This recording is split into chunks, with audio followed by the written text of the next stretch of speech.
It's Cocktober. No, that doesn't have to be the start. It's fine if it is. It's Cocktober, everybody. Did you see the Peacocktober? Is that what you were referring? Peacock, the streaming service? Wait, Peacock has a Cocktober section? Yes. Yeah, it's called Peacocktober.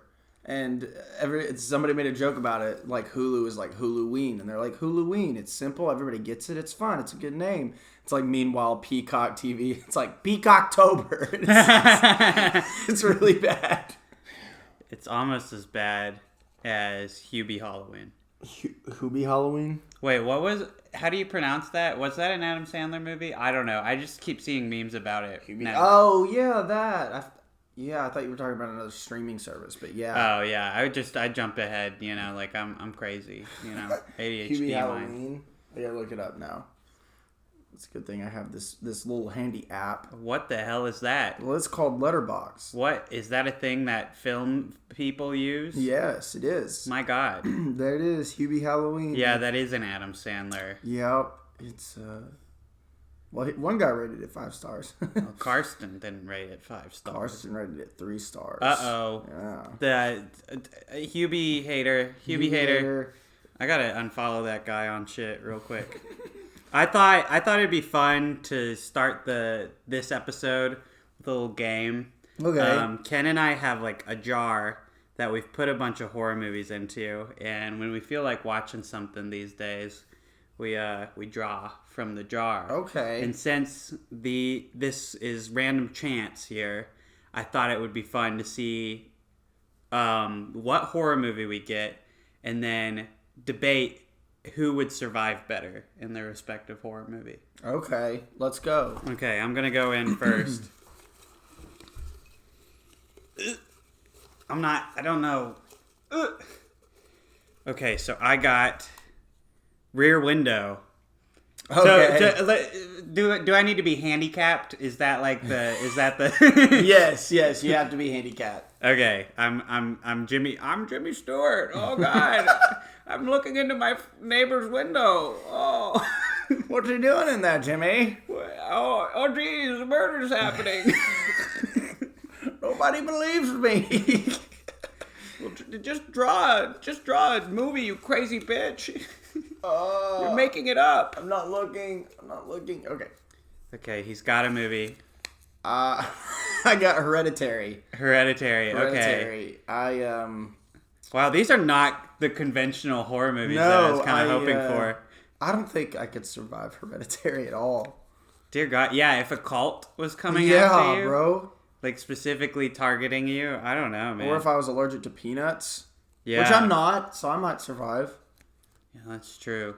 Shit, we can't even really discuss Hereditary without getting into like spoilers for that movie. Yeah, huh? I feel better about Rear Window because it's older. Yeah. Do you want to redraw and really quick see what our if we see anything better? I'm gonna go for the top. Okay, I'm gonna go for the bottom.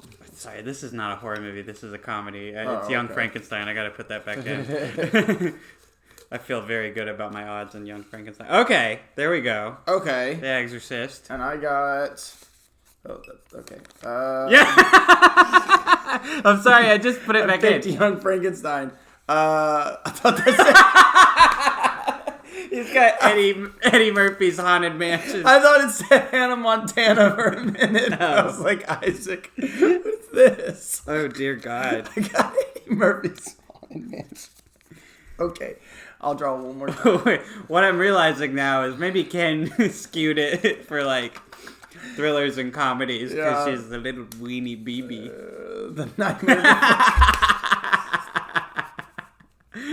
There were some scary ones in there. Okay. I know there are. Okay. Let's see if Casey can get. Let's get a scary. Let's go scary. Here, I didn't see that one. What's this one? Poltergeist. Okay. Can you survive Poltergeist? Are they violent in Poltergeist? I've never seen it. So yeah, that's an Indian burial ground right there. Yeah, it is. I think there's isn't in Poltergeist there's a bunch of ghosts? I saw only the new version a long time ago. Oh dear God, I don't know. Also, Poltergeist is also kind of a comedy. Yeah, that? it's a PG. It's PG Spielberg, right? Not Spielberg, I don't think. Yeah, wasn't it? Is it Spielberg? Or maybe he just produced it. Oh, Poltergeist is Spielberg produced. Yeah. Okay, It's yeah. Toby. Toby Tobe Hooper. He's like famous. He did like Texas Chainsaw Massacre Yeah. and Salem's Lot and stuff. Oh yeah, he was a writer. Spielberg was a writer. Spielberg's Poltergeist. That makes sense. Strange. You don't usually see. Well, do you No. usually see him writing? Man, No. I'm questioning my whole like film education right now. Well, I mean, we could. I think he's written a little bit. Yeah, he wrote The Goonies, Close Encounters, AI, and the new Poltergeist. Oh, okay. So I'm trying to see if I watched. That might be a story credit though. That's true. That's true. Okay, I definitely watched the old Poltergeist, not the new one. It's kind of dumb that they remade it. Not gonna lie. Did they remake The Exorcist? No, they did like a TV show of The Exorcist on Fox. There was like a trend.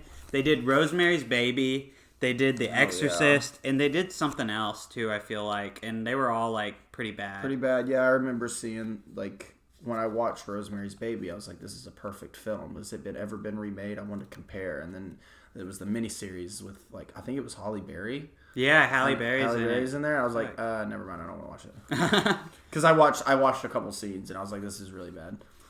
But yeah, I mean, what about yours though? The Exorcist. I've never seen The Exorcist. That's kind of like a guilty thing that I have to confess here. But I feel pretty good about my odds. I don't know, like people just being weird and like contorting their bodies in like funny ways. I think.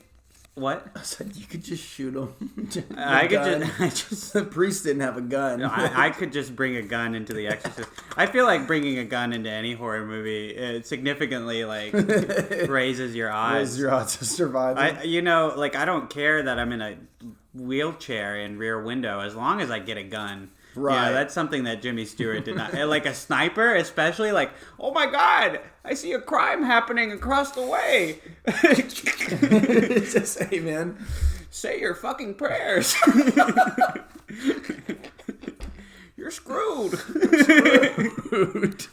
It's not even that long of a shot. I can make it. The wind isn't going to fuck with this bullet. No drop distance at all on this bitch. Could you imagine if Rear Window turned into a fucking like sniper action thriller movie? Rear Window would not be a movie that could survive in like today's like standards. The invention of cell phones already kind of like damaged it. Yeah. And just like modern like firearms and just like the way that people are way too paranoid about everything, like. To believe that someone would hold their breath and not call the cops on their apartment, like, neighbor is kind of, like, a stretch these days. Like, people get the cops called on them for playing their fucking music too loud, Like, it's very frivolous these days. A lot of the older film stories have been ruined by modern day technology. Indeed. And speaking of frivolous ways to spend your time, did you watch any of those wastes of art? Wastes of space movies this week? Yes, I watched several. Hold on, I gotta look at my diary. Oh man, go look at your Letterboxd diary. My Letterboxd diary. I know it was podcast canon that I hadn't heard of Letterboxd until today, but let me go see my backlog on Letterboxd. Isn't that so weird? Someone knows what I've been watching lately. I should probably get that checked out, investigated. Yeah, that's fucking scary. I haven't been watching a lot of horror movies, but I did the closest thing, I guess. I watched Possessor, the 2020 film by David Cronenberg. Oh, yeah, Brandon Cronenberg. I haven't seen anything from the Sun. Me neither. This is like his first like mainstream project that he put out that gained traction, and I didn't like it.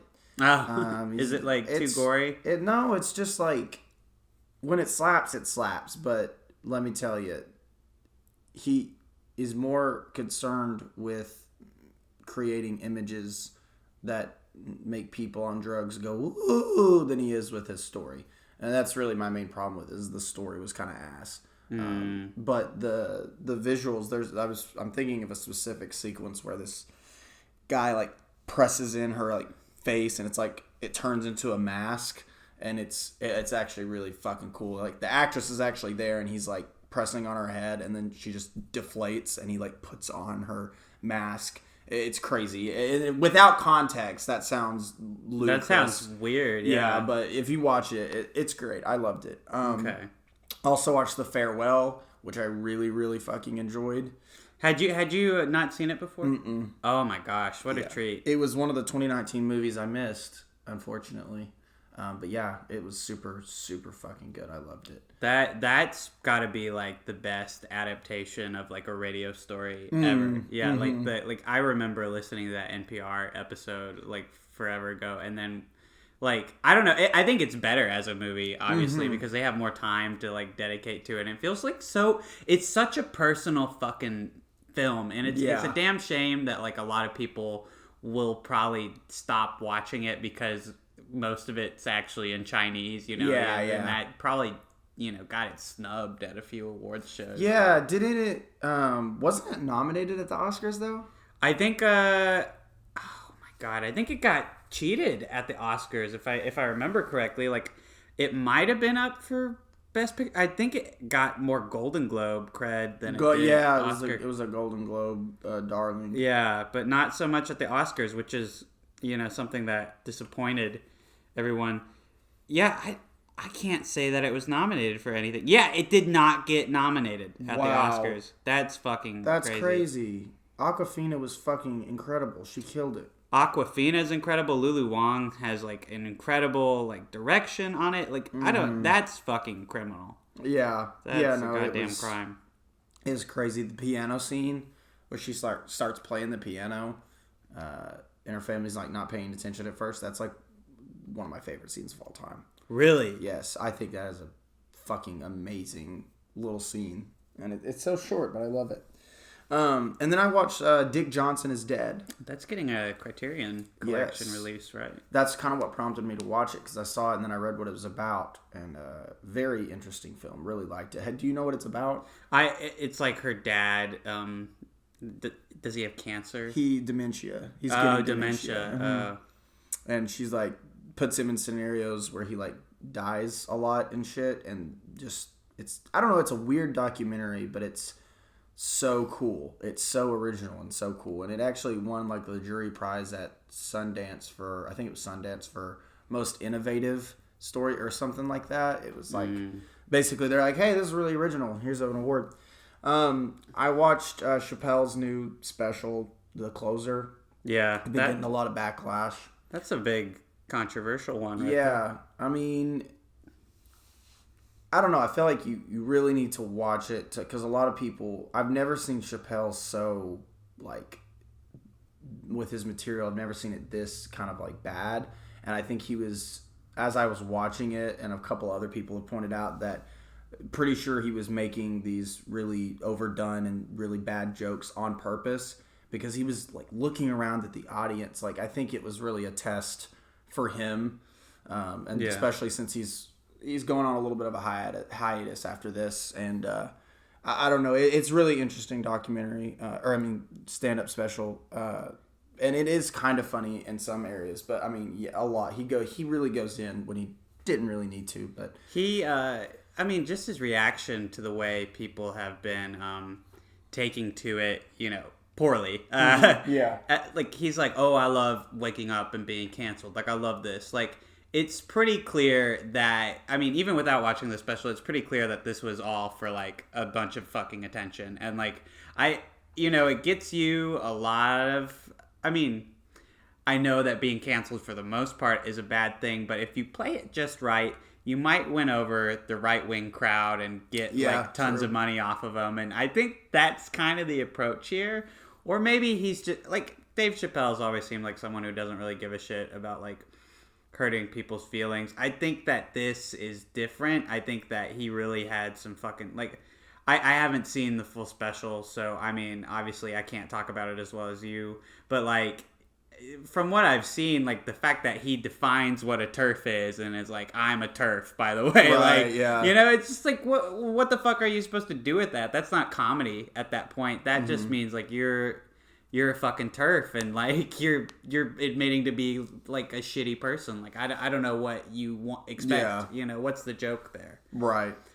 Dave Chappelle did this exact same thing with the exact special. I mean, with his last special too, Sticks and Stones, and I did enjoy that one too, and I think that we all kind of looked over the transphobic comments at the time because it kind of seemed like he was just being an asshole to like everyone, but now it's just like, oh, you are like transphobic. That's how I see it anyway, and I doubt I'm gonna watch this special. Like I don't really want to give it the attention. I don't know, but I hate to see Dave Chappelle be like that. Yeah. I mean, I don't want to fully call him transphobic, but at the same time, I mean, yeah, like I don't know. It's so weird also because his he had the and he talked about her towards the end of the special, the Daphne. It was his transgender friend Daphne. She ended up committing suicide, but she like opened a couple shows for him when he was in San Francisco. And she was a trans woman that wanted to be a comedian, and she loved Chappelle and she loved his whatever, and a lot of people are like, oh, that's basically saying, him bringing that up at the end of the special is saying like, I can't be racist, I have a insert whatever frame here, which I don't know, everybody, I mean, you can take it how you will. I don't know, I just wish that comedians would I don't know what. I'm tired of watching comedy specials that are immediately hit with all these fucking articles about, is this okay to say? Is this okay to say? And I'm like, bro, everybody's got to start laughing together again, because this is getting really annoying, because you have a special that comes out and then you have all these comedians that fucking complain and they whine and they bitch about being canceled and they're losing their whatever, and it's really fucking annoying, and it's not what comedy's supposed to be about. So, I don't know. Yeah, I mean, Chappelle needs to take a hiatus. Maybe if he comes back, he'll clarify some things. But he definitely kind of went all in on mainly just the LGBTQ community in this special. Whereas in Sticks and Stones, he made fun of literally everybody.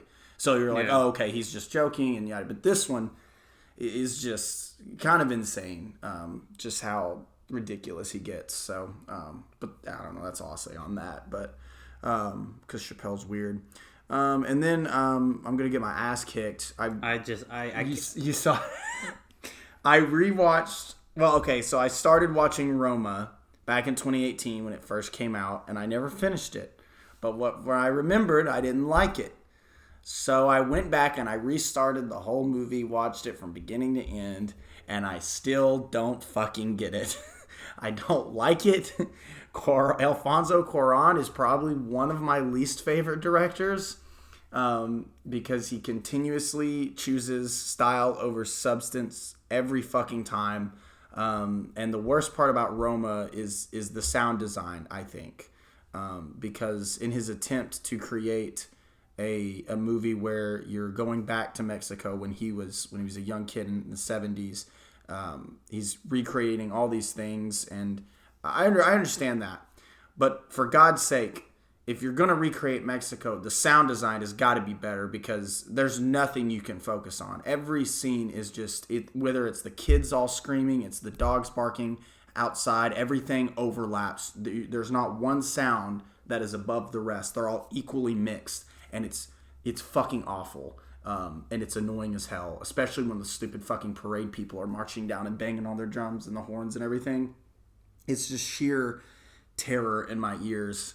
And yeah, like the cinematography, for the most part is absolutely beautiful. But have you watched the Road to Roma short documentary? And I haven't seen the movie in a while, so I can't really comment on the sound mixing. But he talked about how he wanted every one of these shots to be him. He doesn't want to borrow anything, and how they were framing this shot this one time, and he's like, no, that's been done before. And his cinematographer's like, I like this shot better than the one you have. He's like, I know, but it's It's been done before. We can't. And I'm like, that's the most pretentious bullshit I've ever heard. Like, everything in this movie is borrowed. He's very clearly, invoking or evoking emotions similar to 8.5 and other Fellini movies. And it's just, I don't know where he was going with it. I don't see what everybody else sees in it. The story for me, it just didn't do it for me. And including Corpus Christi into the mix was super, like, what the fuck? Even though that sequence was really well done. I don't know. I don't get it. So that's really all I'll say about Rome. I don't want to have the mob on me, but... yeah, you just... Too many airplanes in the goddamn movie, huh? You can't handle the airplanes, huh? The airplane shots are actually cool. I did like the airplanes. There are a lot. That's okay. So I'm thinking of the movie right now, and I'm thinking like what I like about it is that he brings it down to the like personal like level, that it's the story of like someone who often isn't like glamorized in film, and like I do love that, like that first sequence is just someone cleaning, that's her life, and I know that's also been done before. I mean, fuck, there's that whole French movie, I can't remember the name of it ever, where it's like 3.5 hours of her doing chores. Yeah, I know what you're talking about. Yeah. I'm not going to butcher it. I'm not going to Google it and then butcher saying it, I'm not going to fucking figure it out. Right. But no, I really liked Roma when I saw it. I'd love to revisit it and see if I see some of the flaws you see. Alfonso Cuarón is one of my favorite directors, so I feel so at odds with you here. And I don't know, I'm continually impressed by his work, and I like the style. And then I feel like it's usually backed up by a pretty good bit of substance. Like, I think Children of Men is especially a good example, and you disagree with me there, so I think, I see treasure, you see trash. That's just how it goes sometimes. Let's hear your dumb fucking opinion on something else, huh? I mean, okay, I watched also really quickly the last two movies I watched last night. I watched Magnolia and The Two Popes. Oh, okay. The Two Popes I really, really liked. The cinematography in that movie is really fucking stupid. They chose to film it like a documentary / The Office, and it just doesn't complement Anthony Hopkins or Jonathan Pryce whatsoever. But Jonathan Pryce is amazing in that role. That's like some of the best acting I've seen in a long time coming from him, and I'm very, very sad he got snubbed for that. Or maybe he didn't get snubbed. Jonathan Pryce. He's Jonathan so Pryce. fucking good. National treasure, I tell you. Everything he's been in. And so, yeah, I enjoyed that for the most part. And then Magnolia. Magnolia is like the quickest 3-hour movie I've ever seen in my life. Yes. So it goes fast. It goes fast. Have you never seen it? No, I haven't. And PTA recently said too long. So I was like, oh man, now I'm even more intimidated to watch it if the director's over it. Dude, no. He does this thing with several points in the film where the score sounds like it's getting like something's about to happen, and he's cutting in between all these stories, right? So you're like, oh shit, something's about to happen. And nothing does, but he does that for like a 15-minute sequence, and it's just flying by, and you're like, what the fuck is going to happen? It's so fucking anxiety-riddled. And then the ending of the movie is insane. It literally, there's a quote from William H. Macy that I put, William H. Macy's character in the movie is my favorite, but I put in my review his quote where he says, I don't know where to put things, I really do have love to give, I just don't know where to put it. And it is, with the context of his character, it's the saddest fucking line I've ever heard, and it made me tear up. And I love this movie to death. I'm definitely going to rewatch it because I don't mind sitting through that 3 hours again. Honestly, PTA he's getting up there on my favorite directors of all time. Like, this movie is fucking insane. If you've never seen Magnolia, go in blind, please. The ending, the last 30 minutes is totally worth it. I just can't believe a fucking, 28-year-old made that movie. Yeah. What the hell? Who's this youngster making these fucking films? Right. Shit. And I want to watch, they have a documentary where it goes in, he shot the whole film in 90 days, which is fucking insane. And it's apparently documentaries about how grueling the process was. So I'm interested to watch that as well. But yeah, I'd love to see that. Yeah. And I think I will soon. Especially because Licorice Pizza is coming out. Yes. I'd love to catch up on his filmography that I haven't caught yet. Let's fucking go. Okay, so I watched some movies too, and this was honestly a banger week for movies. Fuck yeah. I don't remember if I talked about this last week. I watched Psycho. Did I mention that last week? No, I don't think so. No. Yeah, hey, fuck. Dude, I watched Psycho for the first time ever. Oh, the first time? Nice. Yeah, and what the fuck? How have I never seen this goddamn movie before? I know. Because it has aged better than, like, most Right, movies yeah. that have ever been made. You know? Yeah.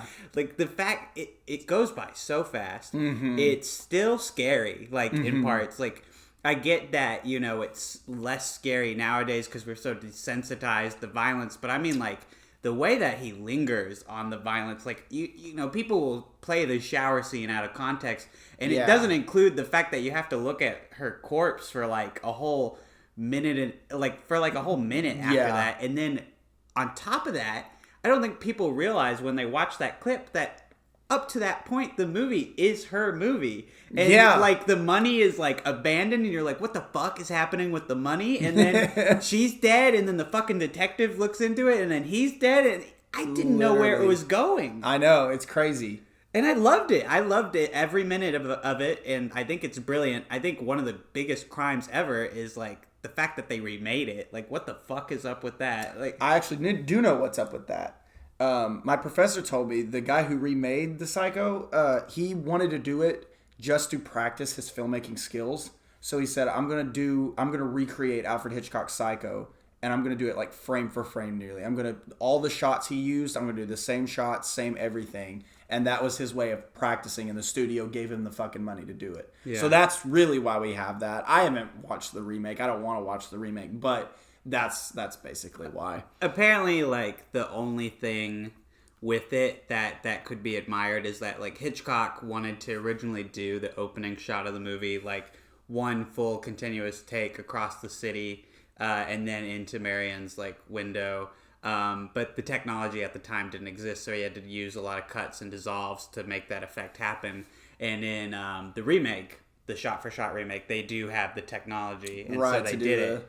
And it's like you would think, though, with, like, a modern, like, film score with hot actors at the time, like Vince Vaughn and William H. Macy. And wasn't Julianne Moore in that one, too? I don't remember if Julianne Moore was in it. I actually didn't see the full cast list, but right. It is pretty impressive on paper. Mm-hmm. Like, it's in color. You have a much higher budget, I imagine. And it's for modern audiences, updated a little bit. That 40,000 that sounds pretty sparse these days becomes 400,000. You would think, Psycho should work because on paper, it makes sense. Shot for shot, it should still be one of the greatest movies of all time. It does not look like it's one of the greatest movies of all time. I watched a couple clips from the remake, and I was less than impressed. Especially Vince Vaughn as Norman Bates. Yeah, that's so stupid. Yeah, the guy, Anthony Peck? Is that his name? I think so. No, not Anthony Peck. Fuck, I'm thinking of Gregory Peck and someone else. What is it his name? Sorry, Anthony Perkins. Yeah. He's the ultimate Norman Bates. He's fucking creepy. That last shot is killer, man. I love that with the skull too. Oh my god, it's good. It's good. It's peak Hitchcock, and it's like perfect. It's a perfect movie. I wish I didn't know all the twists going in. Like, I wish I didn't know the mom was dead. I didn't. Mm-hmm. I feel like it must have been fucking crazy to see that movie in 1960. Oh yeah. Damn. He wanted, when he released Psycho, he made a rule for all the movie theaters to not let anybody in once the movie had started. He said, you can't show up late. He said, you have to see Psycho all the way through to experience it. So he was kind of doing like the modern day, like Marvel, where it's like, don't spoil the movie. You have to see this movie in a theater, and you have to watch it from beginning to end, which I think is really cool. Which, he's right. If you miss anything in the movie, I think it's kind of like, well, what the fuck is going on? Yeah. So, yeah, I mean, Psycho, if y'all have never seen Hitchcock's Psycho, please do. It's a brilliant fucking movie. Don't avoid it like me. Or I didn't avoid it. I just didn't fucking see it, and I can't believe I didn't. And speaking of, she is a little bit psycho. She's copyright. American Psycho. Let's go. I remember watching this in high school and thinking it was probably the best horror movie ever made. Do I still love it that much? Probably not, but like I think it's still a fucking brilliant satire, and also just like my favorite Christian Bale performance. Like he is absolutely unhinged and like going off. Like he's fucking crazy in this movie, and I love it.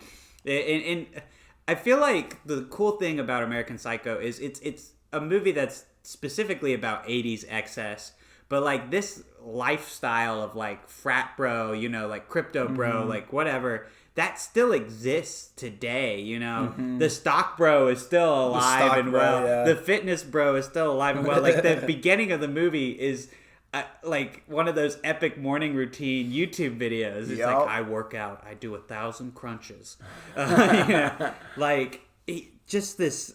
It's like toxic masculinity at its center, I think, is what it's going for. Yeah, and I think that's why it resonates so well. And I think that, you know, a lot of people dismiss it because, you know, it's hard to read it as a satire because it never breaks, like, character. Yep. But, like, the fact that it's Mary Herron, like a woman director, like at the helm here, like I think that's why it feels so authentic. It's like, who better understands the negative effects of toxic masculinity other than like a woman? You know, exactly. She's probably experienced this bullshit in her life. I think one of the interesting things about American Psycho is that the author hates the adaptation, or he just hates the idea of it being put to film because he said that he wanted it to be very ambiguous in the novel, like whether the horrific acts that Patrick Bateman was committing were real. And I think that's a bullshit criticism of the movie because I think it's still very ambiguous. Yeah. Like, do you know how Willem Dafoe's scenes were shot for this movie? So they're to keep that like kind of weird like reality, like you're not sure if it's real, you're not sure what the fuck's going on. Willem Dafoe did 3 different styles for his takes in the movies, and then they were all mashed together. So the first style was that he's suspicious of Patrick Bateman and he's onto him. The second style is, I'm not really sure where this case is going, I don't know. And the third style is like, I don't suspect you at all, and I'm your friend, actually. And so in the movie, you'll see like his posture changes from shot to shot, and his tone is all over the place. And so you, the audience member, and probably Patrick, are like so fucking disoriented. You're like, well, do people suspect me? Do they not? And it's so brilliant. I fucking love it. And it's so funny. Yeah, like, that's the thing. The business card scene. One of the greatest scenes of all time. Yeah. It's so good. There's a reason it's still parodied. And same with the Huey Lewis scene. That's fucking amazing, too. And just that monologue.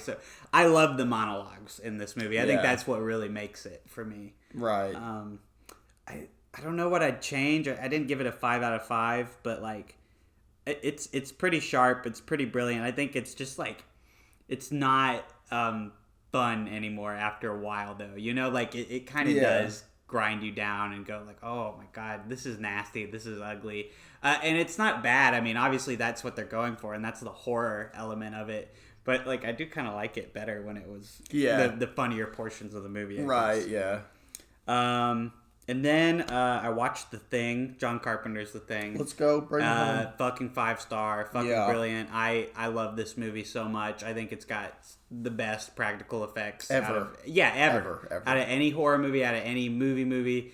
The shit they do on screen is insane. It's completely unhinged, bro. Like, that makeup effects, the effects team in general for that entire fucking movie is on another level, you know, like it's insane. I love the practicals. And I mean, even if you didn't have the practical effects, like the story here is so interesting. Like I love this paranoia that takes place like throughout the film. Like I love that you never quite know who's the thing and who's not. And even rewatching it, like I'll forget. I'll be like suspicious of everyone again.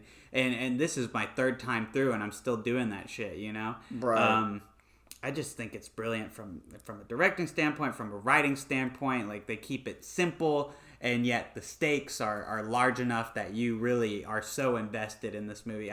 It's just so fucking perfect. And the location, Antarctica. Yeah. That's the perfect spot to set a horror movie. I mean, if Alien is isolating in like space, you know, this continent like that is not in touch with any fucking bit of civilization is just as isolated. In the words of Norm Macdonald, pick an area, a remote area most known for its remoteness. That's Antarctica.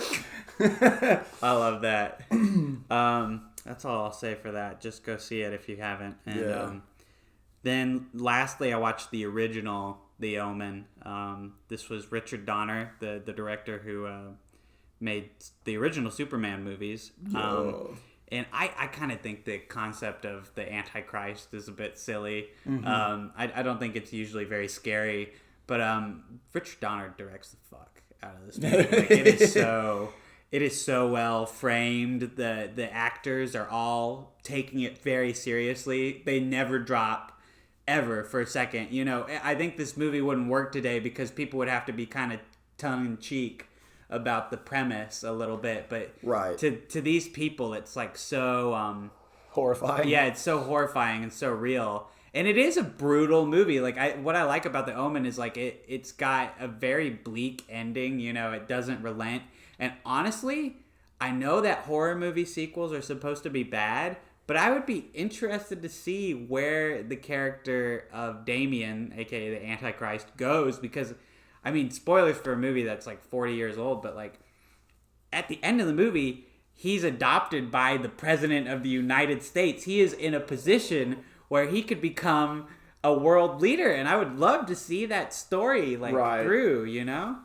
I need to watch The Omen. I've never actually watched it. It's fun. It's fun. It's got a lot of tropes that you would see later on. Like, it definitely invented the Final Destination genre because there's an element of the movie where the photographer takes pictures of people and you'll see like something in the picture and it's like, oh my gosh, I think something bad's about to happen to this person, and you're not sure what it is. Like, there's at one point a line through a guy and you're like, what the fuck's going on with the line and all these pictures, and then eventually he's like under a church and like this sharp like part like falls and it impales him. Yeah, so that's a fun element of the movie. It's like, what the fuck is gonna happen to these people? Brilliant movie though. I do love the hokiness and the cheesiness of this Antichrist idea, but I think they do it so well, and I think it definitely holds up still. And there is Kennedy coming in. Hello. Coming in fresh, coming in hot. Hello. So we're done talking about movies. Just kidding. Well, we're never done. I was watching a channel that I respect, actually. Your Movie Sucks. Oh, recently. you respect him? I do respect Your Movie Sucks. I think he's got pretty baller takes a lot of the times, but he does also have a lot of takes I disagree with. Oh yeah, I do. I like Adam. I mean, yeah. I was just joking. I respect Adam for the most part, but yeah, I know he doesn't. He gave Quiet Place 3 out of 10, so I don't know how you feel about that. Considering I gave it 10 out of 10, then yeah. But I was watching. He went to like an online film fest, and he's done this before, and it's kind of bugged me. But he mentioned when he was watching one of the movies, he wasn't really enjoying what he was seeing, and so he was like, I skipped to the last 30 minutes to see if that was any different, and then I turned it off because it seemed like it was the same, and I feel comfortable giving it the score that's like a 4 out of 10. And it was making me think, like, can you review a movie if you haven't watched all of it? Like, if you just watch like the first 30 minutes and then turn it off, or you watch whatever amount of it and decide you don't like it, or that you like it, which I don't think that's usually the case. Right. Like, do you have like room to do that? Like, is that a thing? And I feel like this is a pretty complicated topic, but I'd like to know your initial thoughts on it, you know? My initial thought is you shouldn't do that ever at all. I There have been movies that I have watched only part of and then hated and turned off, and I log them on Letterboxd, but I never give them a rating. I would just say, like, for example, Killer Joe. Fucking hated that. That was a fucking vile piece of shit, trash movie, and I knew that from only watching 20 minutes of it. I turned it off, and I logged it on Letterboxd that I had watched it, and I just put, I only made it 15 minutes in. I'm never watching this full movie. It fucking sucks. But to have, that's just me, right? A podcast with 12 listeners, not somebody who works for, like, say, The Verge or The Hollywood Reporter or anything like that, like, or even in Adam's position where he has a YouTube channel where his thing is he reviews movies, he reviews them. How can you review something that you haven't fully watched? I don't think that your review suddenly has no merit. And I specifically think back, shifting into another art form, or is just now being considered an art form, video games. Yeah. IGN and a couple other places will not. It was a whole big scandal about a year ago that they Resident Evil 2, right? Right. He didn't play through the full thing and was reviewing it on a major platform that millions of people see, reviewing this game and he didn't even play it all the way through. To me, that's heinous, and it's the same thing for movies. If I figure out somebody didn't fully watch a movie and they're sitting here writing this whole fucking report on it that a lot of people are going to read, and that Rotten Tomatoes will probably use their score and their, that's really frustrating. Just for the viewer, I can't imagine how the filmmaker would feel, that somebody didn't fully watch their art piece and then they're giving them a review based on it. So that's my opinion. I think if you're going to review something, at least watch it all the way through. If you're going to stop a movie, then don't put out like a actual rating or an actual review. Just say, I didn't finish it, and give your thoughts on that. But don't try to, solidify that I've seen this movie and this is what I think of it, because you haven't. That's how I think of it. I don't know. What about you?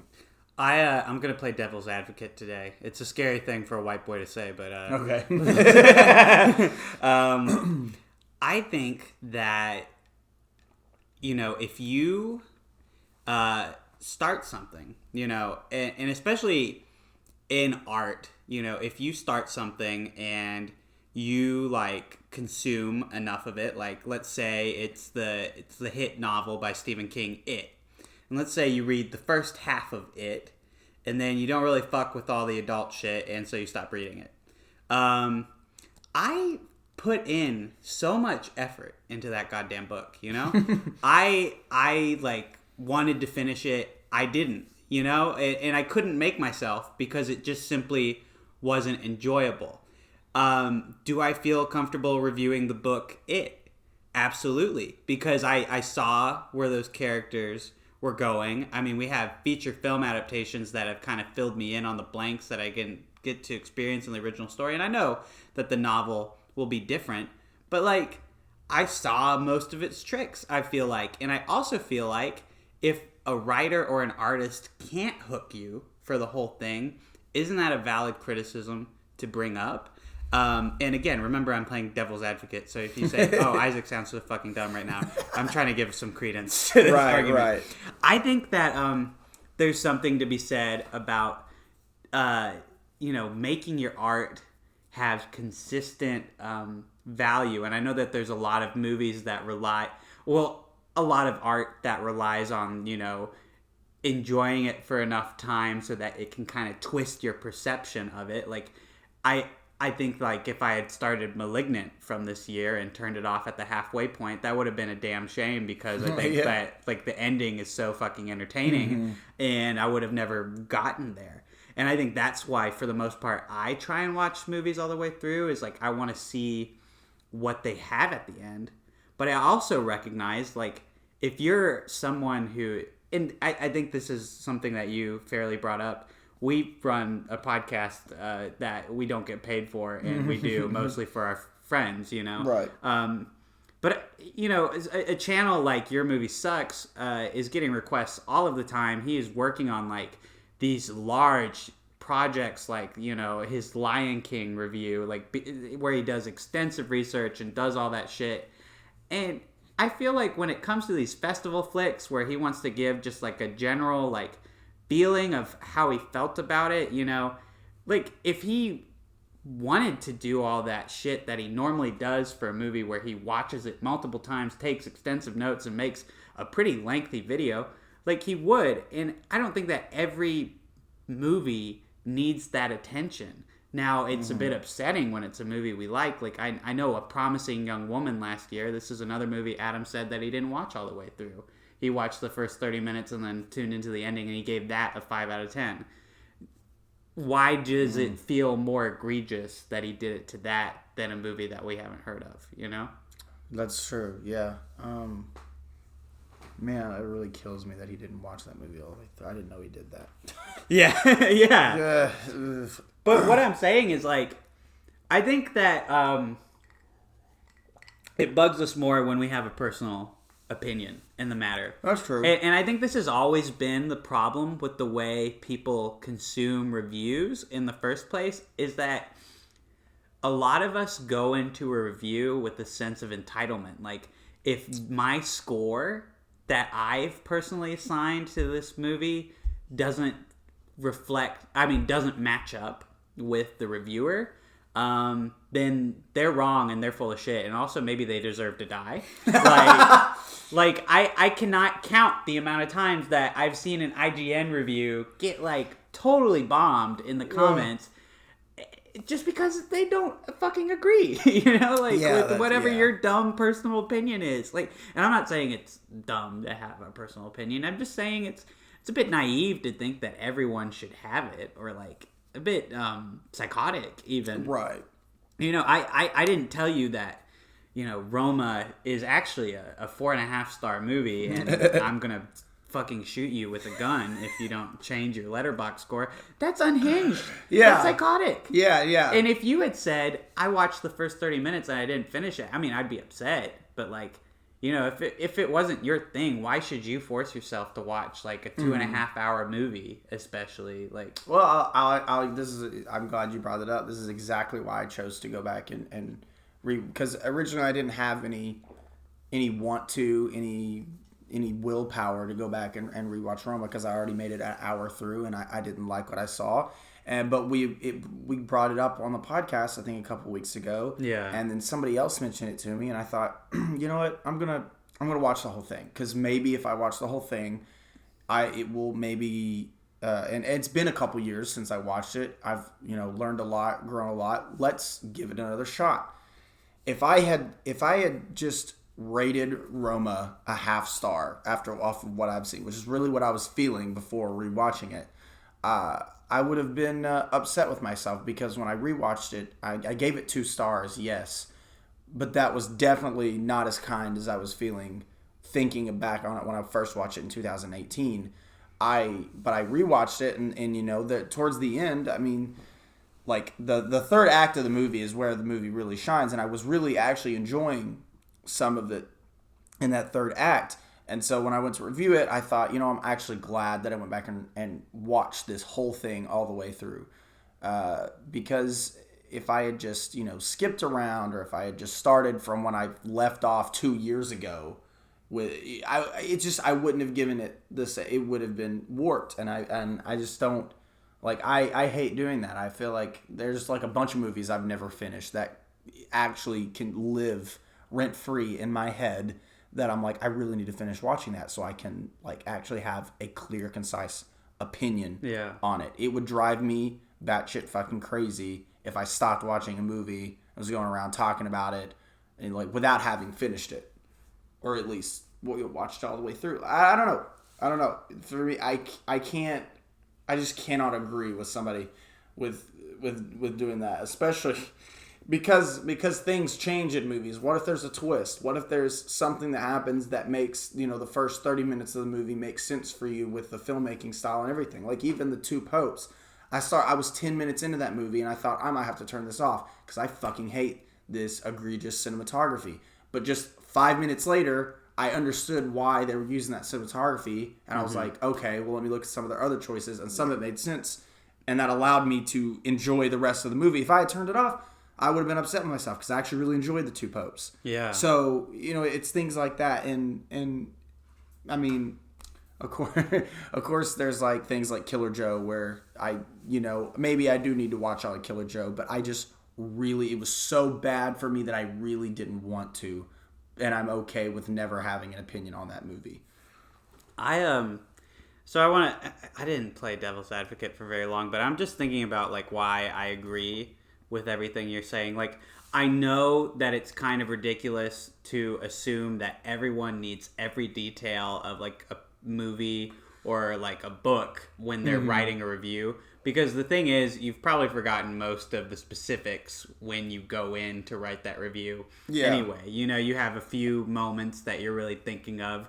You're thinking of some general elements, like, think about all the times that you've completely ignored like a movie score when talking about it, like if you really cared about the whole picture, then certainly you write down everything you think about, like everything. But that's just not, efficient. That's just not how people consume media, and that's just not how memory works. Like, unless you have a photographic memory, how could you remember everything precisely? Like, there's a version of a movie that exists in your head, and there's a version of a movie that exists in my head. They are not the same movie. When we think of The Shining, you and I probably summon different visuals. With a movie like that, though, with such pop culture relevance, I mean, we probably think of a lot of the same ones, but that movie is probably different to both of us. Yeah. What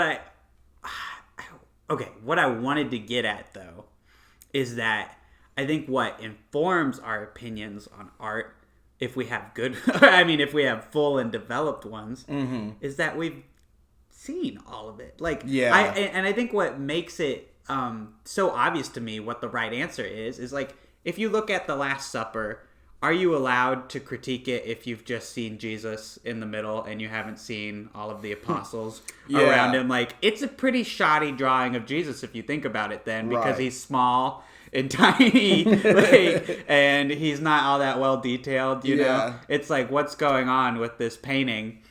So, like, you don't consume art that way. So, like, why would you consume a movie that way? If you don't see the full intention, if you don't see the full scale of everything, how could you possibly, like, critique that? Like, imagine watching The Matrix and not getting to the part where they say reality's fake. Like, of course you're gonna think this weird green-looking fucking movie where a bunch of people look like they're in, like, 90s sex clubs. Like, of course you're not gonna like it. Like, there's nothing to that movie. I don't know. And that's what I'm thinking of right now. It's just, like, why would you just, like, say shit about something you don't know about? Because you truly don't really know if you haven't seen all of it. Like, and I know that's so flimsy, and it doesn't mean that you have to enjoy the movie. Like, it doesn't mean it's going to change your opinion if you see all of it. But, like, at least you know, like, the full intent. At least you know that you didn't miss anything. Like, I don't know. That would drive me crazy if I just... I don't know. It's another matter of, like... Maybe this is only me. A lot of people feel cocky, but, like, sometimes when I see a full movie and I don't enjoy it, sometimes I think, was I smart enough to enjoy that? Like, do I get everything that's going on here? Like, I don't have that kind of hubris where I can guess everyone's intention and every, like, plot line thread and its meaning and its analysis. Like, sometimes I just sit back and I'm like, that was really boring, but, a lot of people like it, so I guess maybe I'm wrong. The Lighthouse. the Lighthouse, yeah. I honestly didn't enjoy my viewing of The Lighthouse the one time I watched it, which was crazy to me because I loved The Witch, and I love a lot of things about The Lighthouse. I think what happened with that movie was overhype. I don't know. I want to see it again. I want to form a better opinion. And that's the thing is, like, God, if you don't even finish a movie, I mean, I hate to think about all the movies that you kind of need to rewatch to get a fuller like appreciation of that are lost in time now because someone didn't want to put in the fucking effort to enjoy it.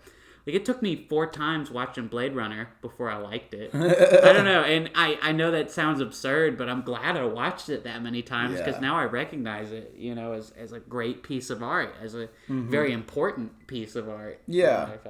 I mean, there's definitely some movies I've seen before that I didn't like, that now I wonder, with now the knowledge I have of just everything about life in cinema and everything, if I go back and watch this, will I like it? And sometimes I have to sometimes you have to shut that part of your brain down with that little voice. It's like, hey, you're just not smart enough to understand this, because I didn't understand The Lighthouse when I watched it either. When the credits started rolling, I was like, what the fuck was that about? It wasn't until after that I was talking about it with Luke in the car after we drove to Oklahoma to see it, because we didn't think it was coming to Little Rock. And we were driving home, we were like, wow, I really loved that. I loved, all the images there. I loved the acting, the score, like everything about it I loved. I just I don't get what it was all about. And after talking about it and then seeing it a second time, it solidified my first initial reaction / opinion of it, which is why I think it's a fucking masterpiece. Yeah. And it doesn't matter if you don't understand. I thought when I was watching Roma, I'm like, I've got to be missing something. But then I thought, no, you're not smarter than, fucking 50,000 people on Letterboxd that have reviewed this film 5 stars. That's I don't think that's how it works. Like, yeah, maybe in a day or two I'll be thinking about it and something will come to me. But for the most part, I think I get it. And I think that my initial opinion on it is pretty set in stone, and that's that I don't get what the hype is around it, and I don't particularly like it. But that opinion only comes from watching the full damn movie. You've got to consume all of it instead of just little parts of it. If you want to, I don't know, put out a review that millions of thousands of people are even going to see. If you want to engage in the zeitgeist, I guess, of whatever movie is coming out. I don't know. That may have sounded really convoluted there, but yeah. I don't know.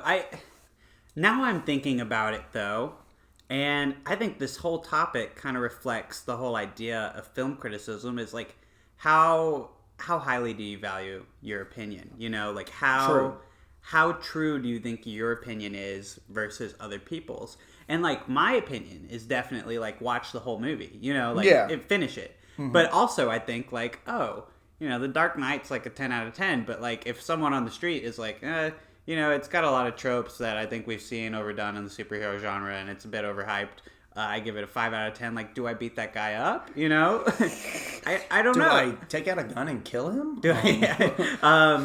But what I'm saying is like, with this, we obviously have a pretty strong viewpoint about like how movies are enjoyed, like how, film criticism in general, like how it should be. But the fact of the matter is, like, our opinion is not what makes the world go around. And some people see life and they see it as short as it is, and they're like, I'd rather not waste my time with something that I don't think I'll enjoy.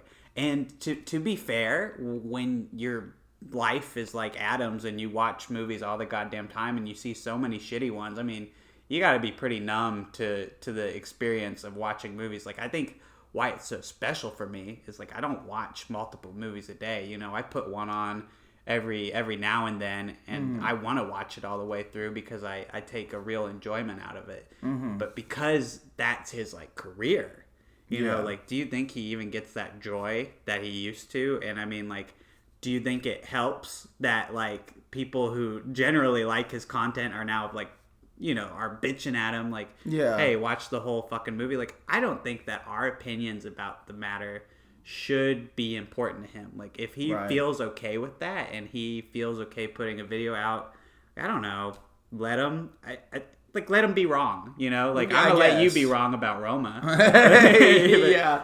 I mean, okay, so you brought up, does he even get like, he's watched so many. I know I probably haven't seen as many movies as Adam has. It's not even as many movies as like a lot of other people in the world have. But I take pride that my Letterboxd right now, I've updated it as close as I can. Every now and then I'll find a movie. I'll be scrolling. I'll be like, oh, I haven't logged this. I've definitely watched this. I've got a little over 1,400 movies that I've seen in my 22 years of life. I think for me that's pretty impressive. I still get very excited every single time I sit down to watch a movie. And I can only imagine that somebody like Your Movie Sucks or Chris Stuckman, Jeremy Johns, everybody gets the same excitement sitting down and watching a movie. Because I mean, you'd have to if they keep putting out reviews. They have their, whether it be their YouTube channel, their blog, their whatever. It's still live and they're still going. They're still watching movies. I can't imagine doing this if you didn't feel joy every time you sat down to watch a movie. Which is why it is so frustrating for me that he does that and that other people do that, even with like video game publishers and things like that, or critics, not publishers. It just kills me that because I still get excited every time I watch a movie. Though, even if it's a shitty movie, at the beginning of it, I'm still excited to see it. Yeah. And even if it's shitty, I'm still gonna watch it all the way through because there could be something towards the end or in the second act or at the very end that piques my interest and puts it in a whole new perspective for me. It's like, oh well, if I hadn't finished that, then this opinion that I already had would be maybe kind of skewed. And it doesn't matter if nobody else is gonna know that, but I know it. I know that my opinion would have changed, and so that's why it bothers me. But then again, you can do whatever the fuck you want. I'm not saying you have to watch. I think, in my opinion, that if you have a platform, you should probably watch the movies all the way through. Yeah. And if you're not going to, then just don't speak on that movie. Maybe You could. I don't know. I realize that I've mentioned in passing if I've started something and I'm vibing with it. I started that horror movie House forever ago, and I never finished it. But I mentioned it on the podcast. So I was like, hey, this seems pretty cool. I like where it's going. I don't think that's a full review though. And honestly, to be true, when I go on Letterboxd, if it's been a while since I've seen something, I don't log it. I used to do that, but now it's I'm older and I haven't seen things in a while, and perspective is always changing. So I don't really feel comfortable logging a movie that it's been even 3 or 4 years since I've watched. Do I remember it well enough to fucking log that shit? And I mean, what I normally do is just say that I watched it, and if I don't feel comfortable actually logging it, I'll just say I've seen this. I just don't remember if I liked it or not. But you know what's weird? In a way, we do this all the time, trailers. You see a bunch of clips from a movie out of context, and people often form their opinions about whether that movie is going to be bad or good, and whether it's worth even seeing. Yeah. How is that different, I guess, than just skipping through a movie? Yeah. I guess because someone's picked those clips and they've curated them and they've been like, this is the hot shit. This is where they're going to tell the funny joke in year one. There's only one, so we got to put it in the trailer. Yeah. I mean, movie trailers, we need to have a whole episode dedicated to trailers because there's a whole... the trailers are stupid. I like trailers. Specifically, I kind of like what... Joel, I think it's Joel Cohen or Ethan Cohen, which one directed The Tragedy of Macbeth? Oh, I think Joel. Okay, so Joel Cohen, there was a trailer this morning. I woke up and, The Tragedy of Macbeth dropped. The trailer dropped. Mm-hmm. It's 40 seconds long. Oh, nice. And I'm like, this is a trailer. This is what a trailer should be. If I see a trailer drops and it's over 2 minutes, 2.5 to 3 minute trailer, I'm like, what? What the fuck is this? I don't want to see all this. You can... And the thing I think about the most is the Batman vs. Superman trailer. Oh, Actually, just every DC You think trailer. About that trailer all the time? I think about that trailer all the time. You go to sleep and you're thinking... I go to sleep and I'm like, what a fucking sham. But discussion for another time, I guess. But, trailers definitely do. That's a hot top. That's a hot top. Hot topic. You want to go Hot Topic? Absolutely. Do you see this septum piercing? Let's get the fuck out of here. Let's fucking go to Hot Topic. Maybe drop by Spencer's too. Hey, before we're at Hot Topic, respond to this episode, to this question. Yeah. Can you review a movie if you haven't seen it all the way through? Should you just shut the fuck up? Should you just accept that you're wrong and you should go to hell? Should you accept Christ as your savior to avoid going to hell? Should you? Should you? Should you? Is this your sign to get baptized? Call 1-800-GET-SAVED today. It's a Bones Day. Go do it. it's a Bones Day.